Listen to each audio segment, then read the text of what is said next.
নমস্কার বন্ধুরা, ঘরকন্যা মৃদুলার নতুন আরও একটি ব্লগে আপনাদের সবাইকে স্বাগত জানাচ্ছি। আশা করছি যে যেখান থেকে আমার ভিডিওটি দেখছেন সবাই সুস্থ আছেন, ভালো আছেন। তো ভিডিওটি স্কিপ না করে পুরো ভিডিওটা দেখার অনুরোধ রইল। আশা করছি আপনাদের ভালো লাগবে। সকালবেলা ঘুম থেকে উঠে মেয়েকে একটা পরোটা করে একটু সস দিয়ে ডিম ভুজিয়া করে টিফিনে পাঠিয়ে দিয়েছি। ও আর কালকে যেহেতু রাতে লুচি হয়েছিল, সেই লেচি কটা ছিল। তো সকালবেলা মা বললো যে তাহলে 3টে পরোটা মতন হবে, তো 3টে ভেজে নাও, আমি একটা তুমি একটা দিয়ে একটা টিফিন করে দেবো আছে। তা সেই জন্যে মেয়েকে পাঠিয়ে দিয়ে পরে আবার এই পরোটা 3টে ভাজছি আর কি, মানে চা দিয়ে খাবে সেই জন্যে ভেজে দিচ্ছি সকালবেলায়। তো পরোটা 3টে এটা দেখুন পুরো পুড়ে গেছে। তো পোড়াটা আমিই রাখছি, পোড়াটা আবার সব খেতে চায় না। আমি একটু পোড়া পোড়া খেতেই আর কি ভালোবাসি, তা ওটা আমার জন্যই থাক। আর বাদবাকি এগুলো দিয়ার একটা আর মার একটা ভেজে দিচ্ছি। তো আজকের ভিডিওটা একটু অন্যরকম হতে চলেছে, পুরো ভিডিওটা একটু দেখবেন। আজকে একটা পার্লারের মজার কাহিনী শেয়ার করব আপনাদের সঙ্গে, আশা করছি আপনাদের ভালো লাগবে। লাস্ট পর্যন্ত দেখবেন, তাহলে দেখবেন যে আমি পার্লারে ঠিক কী করি, মানে কতটা ডিফিকাল্ট হয় কাজগুলো একটা বাচ্চাকে নিয়ে আর কি। তো পুরো ভিডিওটা দেখবেন, বুঝতে পারবেন। তো দেখুন আমার পরোটাটা ভাজা হয়ে গেছে, ভেজে মা আর আমি দুজনে একটু সস দিয়ে সকালের টিফিনটা আর কি করছি। তো এরপরে না আমাদের খাটের উপর, শাশুড়ি মায়ের খাটের উপর একটা শতরঞ্চির পাতা ছিল। তো নিচ থেকে না ওটা পুরো উঠে গেছে, যে কভারটা দেওয়া ছিল, তার জন্য একটা বিছানার চাদর ওর নিচে একটা কভার আর কি দিয়ে সেলাই করবে, যাতে বিছানার ওই তুলোগুলো আর কি উঠে না যায়। দেখেছেন চাদরটার পেছনের অবস্থাটা কি হয়েছে, সব যে কার্পেটটার ওর নিচ থেকে সব উঠে গেছে, যে আলগা একটা কাপড় দিয়ে যেটা ঢাকা থাকে সেটা। তো সেই জন্যে একটা বিছানার চাদর সেট করে সেটাকে কভার করা হচ্ছে। তো সেই জন্য মাকে একটু হেল্প করে দিলাম, কারণ এইগুলো না একটু না ধরে দিলে পরে সম্ভব হয় না। এর আগে আমার খাটের একটা সে কার্পেট ছিল পাতা, সেটাও না এরকম হয়েছিল। তো আমি একটা বিছানার চাদর দিয়ে এরকম ঢাকা দিয়ে দিয়েছি। অনেক দিন যাবে জানেন, আমি এখন খাটে বেঁধে রেখে দিয়েছি, কোনো অসুবিধা হয় না। এটাও অনেক দিন যাবে, বেশ পুরো কভার করে সেলাই করলে পরে ভালোভাবে থাকবে। আর কাচাও অসম্ভব হয় না, যখন পুরো সেলাই হয়ে যাবে না কাচাও যাবে। তো ওদিকে সব গুছিয়ে দিয়ে আসলাম, মা সেলাই করছে আর আমি এদিকে ভাতটা বসিয়ে দিলাম, কারণ অনেকটাই বেলা হয়ে যাচ্ছে, ভাতটা না বসালে হবে না। এবার মেঘলা মেঘলা, মা বললো আজকে মা উনুনে জাল দিতে পারবে না ওই কাজটা করছে বলে। তা আমি আবার সেই জন্য গ্যাসেই ভাতটা বসিয়ে দিলাম, কারণ ওই উনুন আর গ্যাস একভাবে রান্না করা যায় না। উনুনে রান্না করতে গেলে উনুনে বসে বসেই জাল দিতে হয়, যেটা আমার অতটা সময় আমার হাতে আর কি থাকে না, খুব ফুটোপাটায় থাকি সেই জন্যই। তো এদিকে রান্নাটা বসিয়ে দিয়ে আবার মাকে একটু ধরে দিতে আসলাম, কারণ চাদরটা না পুরোপুরি কভার হয়নি, এক সাইডে একটু ফাঁকা ছিল আর এক সাইডে একটু লম্বা ছিল। তো সেইটাই আমি আবার কেটে এই পাশটায় জয়েন দিয়ে দেবো বলে আর কি রেডি করে দিচ্ছি। তো আমাকে বললো যে তাহলে তুমি একটু গুছিয়ে দাও, আমি তাহলে সেলাই করে ফেলি। তো সেই জন্য যেটুকু আর কি বাড়তি ছিল চাদরটা, সেটাই আর কি ছিঁড়ে ফেলে দিলাম। সেটাই ছিঁড়ে নিয়ে আবার এই সাইডে যে একটু ফাঁকা জায়গা দেখতে পাচ্ছেন কার্পেটের ওপরে, সেই কার্পেটটায় ওটা কভার করে দেবে।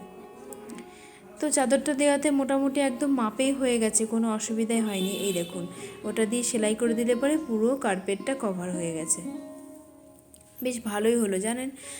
তো ধার দিয়ে মা সেলাই করছে, আমি আবার রান্নার কাছে চলে আসলাম। এদিকে সোনার বাবাও বাজার থেকে চলে এসছে।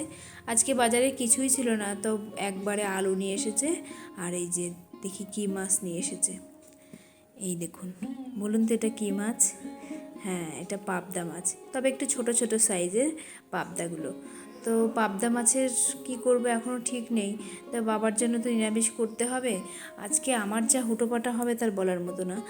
তো ভেন্ডি চচ্চড়ি করছি, আর কালকে ডাল ছিল, সেই ডালটা রেখে দিয়েছি, একটু আলু সিদ্ধ দিয়েছি, সকালে সবাই আলু সিদ্ধ দিয়ে খেয়ে নেবে। আর এই ভেন্ডি চচ্চড়িটা আগে করে নিই, তারপরে দেখি আর কি রান্না করা যায়, কারণ সময় তো হাতে নেই। এদিকে দিয়াকে বললাম তুই দোকানে যাবি তো বললো হ্যাঁ, আমি একটু চা করে খেয়ে তারপরে দোকানে যাব। তো এদিকে আমি নিরামিষ করে ভেন্ডির ঝালটা এদিকে বসিয়ে দিলাম। ভেন্ডির ঝালটা করে নিয়ে তারপরে স্নান করে নিয়ে কাচাকুচি করে রান্না করব। তো এই দেখুন, আলুটা আগে ভেজে নিয়েছি, তারপরে ভেন্ডিটা দিয়েছি। তো এটা একটু কষিয়ে কষিয়ে নিয়ে সর্ষে লঙ্কা বেটে দেবো। একটু পেঁয়াজ দিলে ভালো লাগে, তবে নিরামিষ তো পেঁয়াজ আর দিতে পারি না, তো নিরামিষ করেই খাবো যেহেতু বাবা খাবে। তো ভেন্ডির ঝালটা বসিয়ে দিয়ে আমি এদিকে জামা কাপড় কাচতে চলে এসেছি। তার মাঝখানে আমার প্রচুর কাজ হয়ে গেছে, মানে ততক্ষণ আমার ভিডিও করার সময় নেই। ভেন্ডির ঝালটা বসিয়ে দিয়ে দিয়া দোকানে গেছে। দোকানে যাওয়ার পরে আমার মানে একজন ফোন করেছে। তারপরে আমি আবার দোকানে গেছি। দোকান থেকে এসে আমাদের একটা আর কি সমিতি ছিল, সেই সমিতি বলতে মানে আমাদের গৃহবধূদের তো অনেক রকম আর কি সব সমিতি টমিতি থাকে, সেই সব কাজকর্ম থাকে মাঝে মধ্যে। তো সেইখানে গেছি, গিয়ে আবার পার্লারে গেছি, কাজ টাজ করে এই কাচাকুচি করতে কখন নেমেছি জানেন? প্রায় 1টা 1:30টার সময়।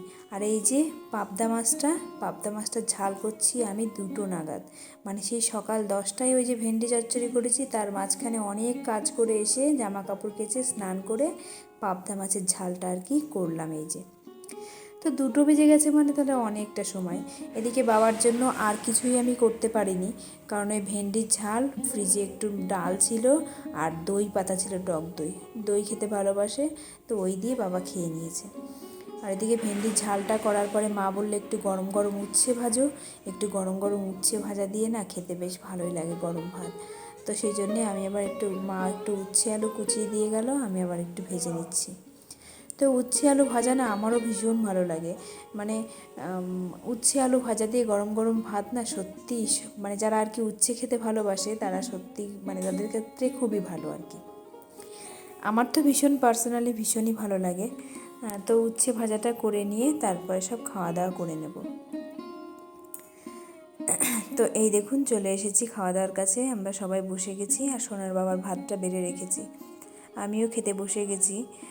তো কালকের মাংস করেছিলাম যে মটনটা, সেই মটনের ঝোলটা ছিল, সেটাই একটু নিয়েছে, সেই ঝোলটা দিয়ে ওরা সব খেয়ে নেবে, আর আমার তো এই দিয়েই হয়ে যাবে।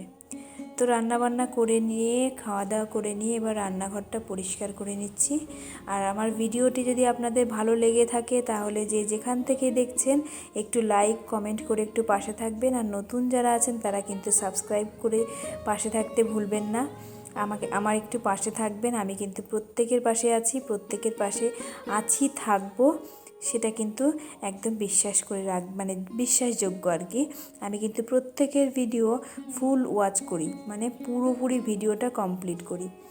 আমি যখনই সময় পাই তখনই আমি কিন্তু প্রত্যেকের ভিডিও চালিয়ে রাখি।